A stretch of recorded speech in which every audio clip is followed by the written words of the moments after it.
میں میر Asim Taxila press club کا ایک ادنا سا رکن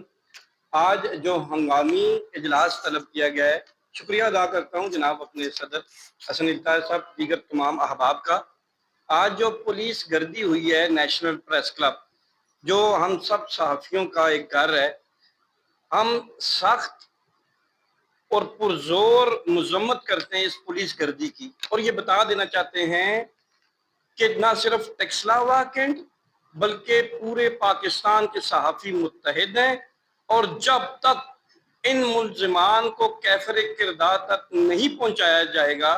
جنہوں نے آرڈر کیا ہے اور جو خود ملوث رہے ہیں، ہم اپنے قائد صحافت جناب افضل بٹ صاحب کے شانہ بشانہ کھڑے ہیں۔ وہ جب بھی ہمیں کال کریں گے، جب بھی ہمیں بلائیں گے،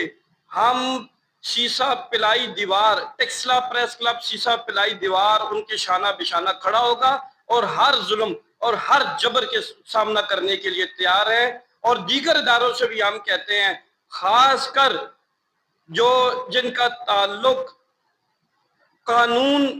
کے جو ہمارے رکھوالے ہیں، قانون جو بنانے والے ہیں، ان سے بھی میں وکلاء سے بھی میں کہنا چاہوں گا، ان سے بھی میری درخواست ہے کہ آپ ہماری آواز بنیں اور اس پولیس گردی کی جو آج انہوں نے ایک ظلم برپا کیا ہے پریس کلب میں، یہ ہمارا انتہائی مقدس، انتہائی احترام والا ہم سب کا گھر ہے، اور ہم بالکل برداشت نہیں کریں گے کہ کوئی ریاستی ادارہ اٹھ کے پریس کلب میں جا کے گھسے۔ ہم اس چیز کی پرزور مذمت کرتے ہیں اور اپنے قائد صحافت جناب افضل بٹ کے شانہ بشانہ کھڑے ہیں، اور ان کی ہر کال پر لبیک کہیں گے، اور جہاں وہ کہیں گے انشاءاللہ ہم سب ٹیکسلا پریس کلب ان کے شانہ بشانہ کھڑا ہوگا۔ بہت شکریہ۔